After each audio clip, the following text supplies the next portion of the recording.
మా ప్రియమైనటువంటి సహోదరి సహోదరులకు ప్రభు నామన మా యొక్క శుభాభివందనాలు మీకు తెలియజేస్తున్నాం.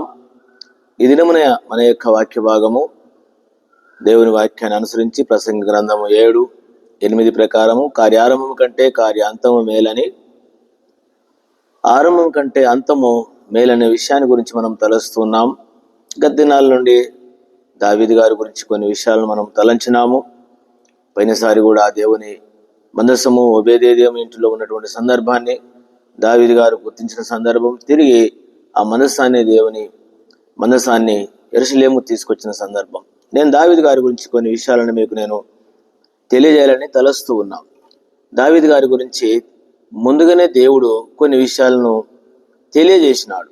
ఏంటిది అనంటే, 1 సమూయేలు గ్రంథము 13వ అధ్యాయము 13వ వచనము ఈ విధంగా వ్రాయబడి ఉంటుంది. 1 సమూయేలు గ్రంథము 13:13 అందుకు సమూయేలు ఇట్లనెను, నీ దేవుడైన యెహోవా నీకిచ్చిన ఆజ్ఞను గైకొనక నీవు అవివేకం పని చేస్తివి. నీ రాజ్యమును ఇశ్రాయేలు మీద స్థిరపరచుటకు యెహోవా తలంచి ఉండెను. అయితే నీ రాజ్యం నిలవదు.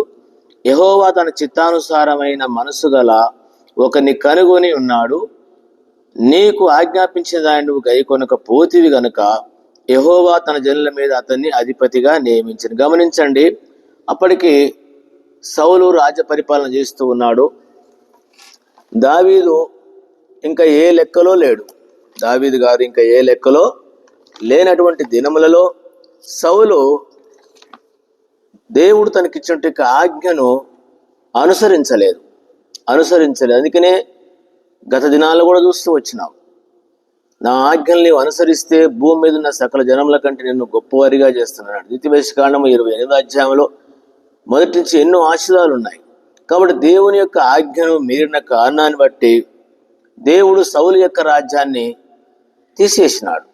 సౌలు యొక్క రాజ్యాన్ని తీసివేసి తన చిత్తానుసారమైన మనుషుడు గమనించండి, దేవుని చిత్తానుసారమైనటువంటి మనుషుడు బైబిల్లో ఎంతమందో ఉన్నారు. అది తర్వాత భాగం చూస్తాము. కానీ ఈరోజు దావీదు గారి గురించి ఒక చిన్న విషయాన్ని నేను గుర్తు చేస్తాను. దేవుడే ఇచ్చే సాక్ష్యం ఏంటంటే, యెహోవా తన చిత్తానుసారమైన మనసు గల ఒకరిని తెలియజేసినాడు లేక నియమించుకున్నాడు. నీవు ఆజ్ఞనికి ఐకొనలేదు కాబట్టి తన చిత్తానుసార మనసు గల ఒకరిని కనుగొని ఉన్నాడు. ఎవరు ఆ మనుషుడు? ఎక్కడున్నాడు ఆ మనుషుడు? ఎట్లాంటి వాడిని కనుగొన్నాడు? మనకు తెలుసు, దావీదు గొర్రెలు కాసుకునేటువంటి వాడు, ఎక్కడో అరణ్యంలో ఉన్నటువంటి వ్యక్తి, ఎవరి దృష్టిలో లెక్కలేడు, తండ్రి దృష్టిలో కానీ. ఈవెన్ సమూయేలు కూడా తెలియదు. సమూయేలు చెప్తున్నాడు దేవుడు ఇచ్చిన మాట సౌలుకు, కానీ సమూయేలు కూడా దావీదు అనే సంగతి తెలియదు. గమనించినారా? అందుకనే అభిషేకించడానికి పోయినప్పుడు ఆ 7 గురించి మాట్లాడతాడు. లాస్ట్కి వచ్చినాక ఇంకెవరైనా ఉన్నారంటే, ఇంకోడు ఉన్నాడా కడగొట్టాడు అంటే పిలువు అన్నాడు. అందుకనే ఎవరి దృష్టిలో లేనటువంటి వ్యక్తి దేవుని దృష్టిలో ఉన్నాడు. కారణం ఏంటంటే, అందరి దృష్టిలో ఉన్నటువంటి వ్యక్తి సౌలు ఇశ్రాయేలు అందరిలో ఎత్తటి వారు, ధనవంతుని కొడుకు, మంచి వ్యక్తి. అలాంటి వారిని కోరుకుంటే దేవుని యొక్క చిత్తాన్ని చేయలేదు. ప్రియులారా, దేవుని చిత్తం అనేటువంటి యొక్క మాట చాలా ప్రాముఖ్యమైన విషయం. దాని గురించి మనం కూడా మన సహవాసంలో దేవుని దాసుడు మేము కూడా గుర్తించింది అదే, దైవ చిత్తము, క్రమం అనేటువంటి విషయాలు. ఈ 66 పుస్తకాలు మనకు బోధించేటువంటి మాట ఏంటంటే, 2 సత్యాలు మనం నేర్చుకోవడానికి. ఒకటి దైవ చిత్తము, రెండవది క్రమము. ఈ 2 చేయకుండా దేవుని యొక్క రాజ్యం కూడా లేదు. అందుకని నేను కొన్ని తలంపులను మీకు చెప్పాలని తలస్తున్నాను. చాలా మంది పరలోక ప్రార్థన చెప్తా ఉంటారు, పరలోకమందున్న మా తండ్రి అని.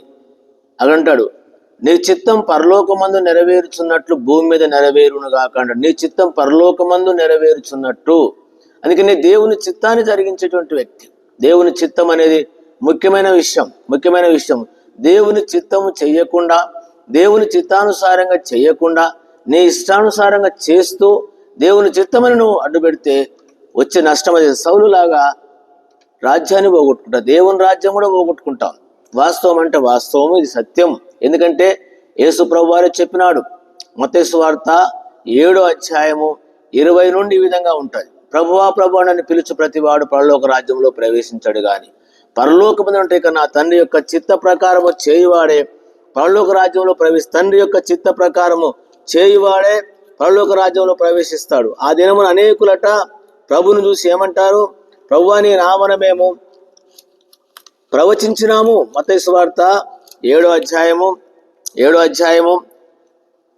20వ వచనం. ఆ దినమున అనేకులు నన్ను చూసి ప్రభువా ప్రభువా మేము నీ నామన ప్రవచింపలేదా, నీ నామన దయ్యములను వెళ్ళగొట్టలేదా, నీ నామన అద్భుతములను చేయలేదా అని చెప్పుదురు.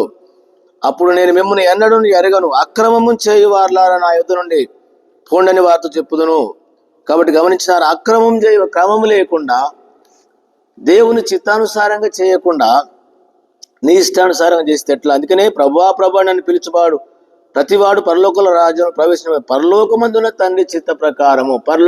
చాలా మంది పరలోకమందున్న మా తండ్రి నీ చిత్తం అని ప్రార్థన చేస్తున్నారు. చిత్తాన్ని కనుగొన్నారా? మన సహవాసంలో దేవుని దాసుడు, బైబిల్లో భక్తులు, తర్వాత నూతన నిబంధనలో దేవుని దాసులు పౌలు గారు, మన కాలంలో దైవజనుడు భక్సింగ్ గారు కూడా ఈ మాటను ఉపయోగించాడు. దైవ చిత్తం అన్నాడు, క్రమము అన్నాడు. నిజంగా తన జీవితంలో చిత్తం చేసినాడు, జరిగించినాడు.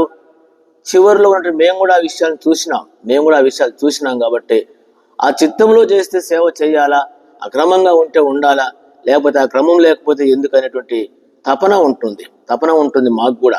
ఆయన చిత్తాన్ని చేసినాడు కాబట్టి ఈరోజు ప్రపంచమంతట్లో దైవజనుడు భక్సింగ్ గారి యొక్క పరిచర్యను మనం చూడగలము. ఆ పరిచర్యలో మనం కూడా ఉన్నాము. అయితే మనము ఈ చివరి దినాల్లో ఆయన చిత్తాన్ని చేస్తున్నామా? క్రమంగా మనం జీవిస్తూ ఉన్నామా? ఆ విధంగా లేకపోతే ఎంత నష్టము. అంటే ప్రభువా ప్రభువా అని పిలిచి ప్రతివాడు పరలోక రాజ్యం కూడా లేదు కదా. ఇంతకాలం నమ్ముకొని, ఇంతకాలం ఈ సహవాసంలో ఉండి, యేసుప్రభువులో విశ్వాసం ఉంచి, ఇంత సేవ చేసి, ఇంత పరిచర్య చేసి, ఇంత బాధ్యత వహించి, ఇన్ని చేసి చివరికి పరలోక రాజ్యం పోగొట్టుకుంటే ఏం లాభం ప్రియులారా? నేను చేస్తానని చెప్పేసి శరీరంతో, ఉద్రేకంతో, ఆవేశంతో నెట్టుకొని పోతూ చూడు అని చెప్పేసి దైవ చిత్తం అంటే ఏదో తెలియకుండా దేన్నో పట్టుకొని దాని కొరకు మనం ప్రయాసపడుతున్నాం, ప్రాకులాడుతున్నాం. వాస్తవమేనా ఇది? కాబట్టి గమనించండి, సమయ అనుకూలతను బట్టి చెప్తున్నాం. కాబట్టి దావీదు గారు దేవుని చిత్తానుసారం అంటే మనసును అతడు ఏం చేస్తాడంటే దేవుని ఉద్దేశములన్నీ దేవుని చిత్తారమైన అంటే మనిషి ఏం చేస్తాడనంటే గమనించండి, 14వ వచనం. యెహోవా తన చిత్తానుసారమైన మనసు గల ఒకరిని కనుగొని ఉన్నాడు, నీకు ఆజ్ఞాపించిన దాన్ని గైకొనకపోతేవి గనుక తన జనుల మీద అతన్ని అధిపతిగా నియమించును కదా. ఇప్పుడు ఎవరిని? దావీదు గారు నిర్మించారు. ఇతడి గురించి దేవుని దాసుడు అపోస్తుల కార్యంలో ఒక విధంగా ఈ మాట రాయబడింది. 13వ అధ్యాయం అపోస్తుల కార్యములో 13వ అధ్యాయంలో దావీదు గారి గురించినటువంటి సందేశంను ఈ విధంగా దేవుని దాసులు చెప్తూ వచ్చినటువంటి సందర్భం మనం చూడగలం. అతన్ని తొలగించి అని ఉంటాడు, సౌలు ఓడ ఎక్కి కదా కీర్తిని. ఎట్లు జరిగిన తర్వాత సమూయేలు బెన్యామీనీయుడు. గమనించండి 22వ వచనము 13:22. తర్వాత అతను తొలగించి దావీదును వారికి రాజుగా ఏర్పరచును, మరియు ఆయన నేను యెషయి కుమారుడైన దావీదును కనుగొంటిని. అతడు నా ఇష్టానుసారుడైన మనుషుడు, అతడు నా ఉద్దేశములన్నీ దేవుని ఉద్దేశాన్ని నెరవేర్చేటువంటి వారు దేవుని చిత్తానుసారమే మనుషుడు. అందుకని ఆ దైవజనుడు దేవుని ఉద్దేశాన్ని చేసినాడండి. అందుకనే ఈ పరిచర్య ఇంత అభివృద్ధి అయినటువంటిది. ఆ పరిచర్య ఉంటే మనం ఎవరి ఉద్దేశాలు చేస్తున్నాం? సంఘాల్లో చూస్తా ఉన్నాం, ఎవరి ఉద్దేశాలు వాళ్ళు, ఎవరికి తోచింది వాళ్ళు, ఎవరి ఇష్టానుసారంగా, ఎవరికి నోరుంటే వాడు తీసుకొచ్చి చెప్పింది సాగించాలి. నా జల్లాల అంతే, నా జల్లాల అది దేవుని ఉద్దేశం అని తెలిస్తే కదా దేవుని ఉద్దేశం అనేది ఏంది.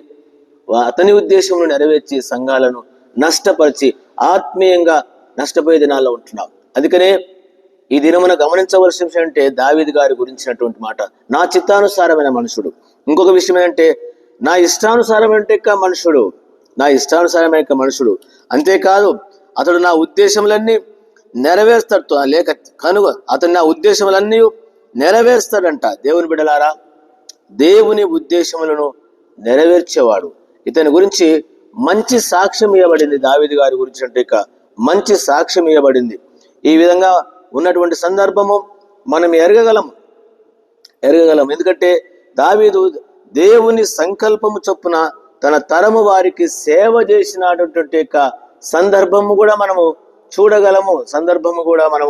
చూడగలము. అందుకనే చూడండి 36వ వచనము, అదే 13వ అధ్యాయము 36. దావీదు దేవుని సంకల్పము చొప్పున తన తరము వారికి సేవ చేసి సంకల్పము, దేవుని చిత్తము, దేవుని యొక్క కోరిక, దేవుని యొక్క ఉద్దేశము, దేవుని సంకల్పం, ఈ పర్యాయ పదాలు, దేవుని కోరిక, ఇవన్నీ కూడా సంకల్పానికి, ఉద్దేశానికి, చిత్తానికి, ఇష్టానికి, నా ఇష్టానుసారం అంటాడు. ఇక్కడ కొత్త నిబంధనలు అక్కడ చిత్తానుసారం అంటాడు. దావీదు తన యొక్క జీవితంలో చేసింది ఏంటంటే దేవుని ఉద్దేశానుసారంగా, దేవుని చిత్తానుసారంగా నెరవేర్చినటువంటి వ్యక్తి. అందుకనే దేవుని చిత్తము జరిగించేవాడు నిరంతరము ఉంటాడు. ఇంకొక భాగాన్ని నేను చదివి ముగింపులోనికి వస్తాం. 1 యోహాను పత్రిక 2వ అధ్యాయం, 1 యోహాను పత్రిక 2వ అధ్యాయము 15, 16 నేను చదువుతున్నాను, గమనించండి. 16 చదువుతున్నాను, సరే. 16, 17. లోకంలో ఉన్నదంతయు అనగా శరీరాశయు, నేత్రాశయు, జీవపడము తండ్రి వల్ల పుట్టినవి కావు, అవి లోక సంబంధమైనవే.